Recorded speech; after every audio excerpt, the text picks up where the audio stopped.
Assalamualaikum warahmatullahi wabarakatuh. Shalom, Om Swastiastu, Namo Buddhaya, salam kebajikan. Halo teman-teman, selamat siang. Kami dari kelompok 12 ingin memaparkan hasil penelitian proposal kami yang berjudul Pengendalian Kesejahteraan Air Bersih Pasca Keringnya Sumur Artetis di Sekar Gading, Semarang. Nah, kelompok 12 ini ada 4 anggota teman-teman. Yang pertama, Chandra Aldi Wibowo dengan NIM yang tertera. Yang kedua, Muhammad Ijalki Arif dengan NIM tertera. Yang ketiga, Sondang Sijabat dengan NIM tertera. Dan yang terakhir nih teman-teman, Nadela Justika dengan NIM tertera juga teman-teman. Oke, kita langsung bahas aja ya apa aja sih isi dari proposal kelompok 12 ini. Gitu ya teman-teman. Oke, yang pertama itu ada latar belakang. Si latar belakangnya gini teman-teman. Air adalah salah satu sumber daya alam yang cakupannya cukup banyak dan berlimpah di permukaan bumi ini, teman-teman. Nah, air juga merupakan salah satu sumber daya alam yang dapat diperbarui. Di Indonesia ini, untuk kebijakan pengurusan air dapat diusung agenda komodifikasi air yang diterapkan melalui Undang-Undang Nomor 7 Tahun 2004 tentang sumber daya air. Negara memiliki kewajiban dalam pemenuhan kebutuhan air bersih yang dituangkan dalam pasal 33 ayat 3 Undang-Undang Dasar Negara Kesatuan Republik Indonesia tahun 1945. Nah, mengingat bahwasannya jumlah air itu banyak, jumlah air hujan di permukaan ini banyak dan tidak secara merata di setiap daerah, wilayah, dan waktunya, maka tinggi pencemaran untuk sumber air di permukaan terutama daerah perumahan itu dapat dipilah atau pemilihan air tanah terutama dalam penyadapan pada air tanah dalam sebagai sumber air bersih menjadi pemilihan yang tepat. Keberadaan air di dalam kehidupan sehari-hari sangat dibutuhkan dan sangat penting dalam menunjang keberlangsungan hidup, terutama keberadaan atau pemenuhan air bersih di dalam kehidupan sehari-hari, teman-teman. Next. Lalu di sini ada rumusan masalah dan tujuan penelitiannya. Apa sih rumusan masalahnya, tujuannya apa aja? Nah, oke, kita bahas. Rumusan masalah yang pertama adalah apakah keringnya sumur artetis di Sekar Gading, Semarang berhubungan dengan pembangunan perumahan di sekitar sumber air tersebut? Lalu yang kedua, bagaimanakah pengendalian kesejahteraan air bersih di Sekar Gading, Semarang pasca keringnya sumur artetis berdasarkan hukum lingkungan? Oke, kita lanjut ke tujuan penelitiannya. Tujuan penelitian dari proposal ini yaitu yang pertama, untuk mengetahui pengaruh pembangunan perumahan di sekitar Sekar Gading terhadap kekeringan di Sekar Gading, Semarang.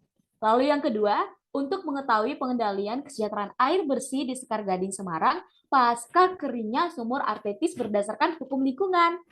Oke, nah bukan hanya rumusan dan tujuan nih teman-teman, tapi ada luaran juga. Apa sih luarannya?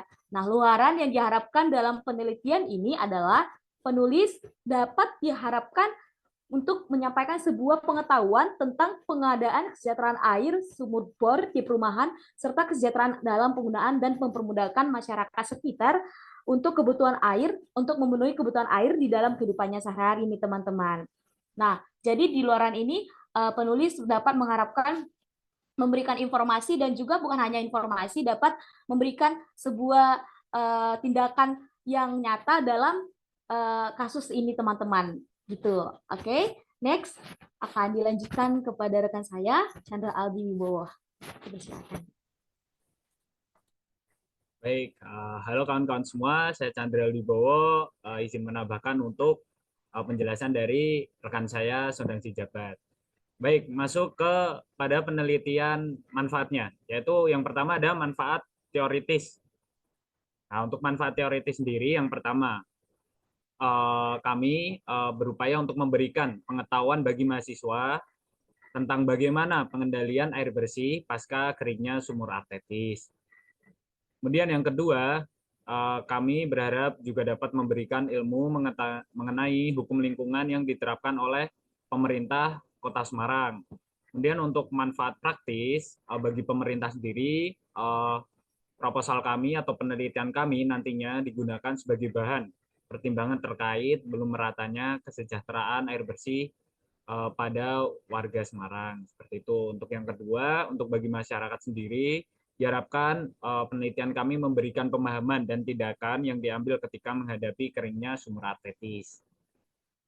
Baik, kita lanjut ke tinjauan pustaka yang kami gunakan, yaitu ada kesejahteraan air bersih sendiri. Nah, yang udah seperti yang tertera, air merupakan unsur penting yang tidak dapat dipisahkan dari manusia.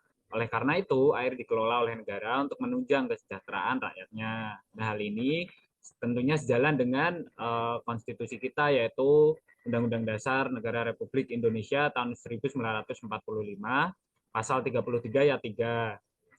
Nah, untuk pengelolaan air bersih pada Kota Semarang sendiri, yang saat ini dikelola oleh perusahaan daerah air minum, menerapkan dua sistem. Nah, sistem pertama ini menggunakan sistem jaringan perpipaan.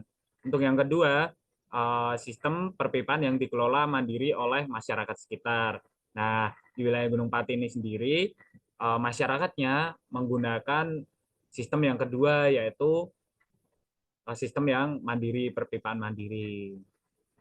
Nah, untuk mendasarinya, Kota Semarang sendiri per tahun itu membutuhkan sebesar 61,7 juta meter per kubik, dan per hari itu membutuhkan air bersih sebesar 170.000 meter per kubik. Nah, akan tetapi PDAM Kota Semarang hanya mampu menyediakan air bersih sebesar 49 juta meter per kubik per tahunnya. Nah, oleh karena itu dapat terlihat kan untuk Kota Semarang sendiri ini belum memadai seperti itu, makanya harus dibantu oleh mandiri dari masyarakat.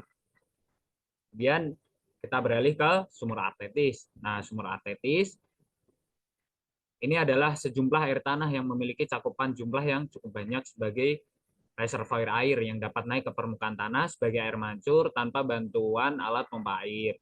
Sumur bor artetis ini biasanya dibangun di tengah komplek ataupun perumahan untuk memenuhi sumber kebutuhan air bersih. Nah, tetapi dalam pembuatan sumur artetis atau sumur bor ini harus memperhatikan beberapa poin penting. Yang pertama yaitu kedalaman untuk pekerjaan pengeboran sumur artetis dan dapat disesuaikan dengan kondisi geologinya di daerah masing-masing. Kemudian yang kedua yaitu ada pemilihan jasa dalam membuat sumur bor. Yang ketiga, lokasinya harus strategis nih kawan-kawan semua, tidak boleh sembarangan ya. Untuk yang keempat, harus memperhatikan biaya, harus teliti ini karena biaya ini akan ditanggung oleh masyarakat sendiri. Kemudian yang kelima ada kelayakan sumur yang ingin dibuat itu juga harus diperhatikan agar tidak terjadi hal-hal yang tidak diinginkan. Kemudian untuk kelebihannya sendiri nih dari sumur artetis, yaitu yang pertama sumber airnya tuh ini sangat besar ya. Yang kedua kualitas airnya yang baik, yang ketiga bisa menembus batu, yang keempat pengerjaannya cepat. Oke, kita beranjak ke metode penelitian kawan-kawan semua. Jenis dan pendekatan penelitian untuk kami sendiri penulis menggunakan penelitian yuridis empiris. Apa itu yuridis empiris? Untuk yuridis empiris ini kami mempertimbangkan dengan program studi kami yaitu Fakultas Hukum dari Universitas Negeri Semarang. Lah kami ini dengan undang-undang kami menguji bagaimana tentang wawancara ini pengendalian air bersih dikaitkan dengan undang-undang yang ada atau aturan normatif dari Republik Indonesia itu sendiri. Dan untuk yang kedua ada sumber dan jenis data. Untuk sumber kami ada dua yaitu data primer dan data sekunder. Untuk data primernya kami mengambil dari hasil wawancara observasi kami di lapangan nantinya. Tentunya kita mempertimbangkan fakta-fakta yang ada ya kawan-kawan semua. Kemudian untuk data sekunder, nah ini kami mengambil dari sisi normatifnya seperti itu. Yang pertama Undang-Undang Dasar tentunya menjadi landasan konstitusi kita.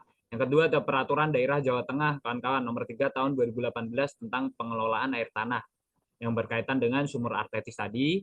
Yang ketiga ada Lembaran Daerah Kota Semarang tahun 2012 nomor 3 tentang pengelolaan air tanah.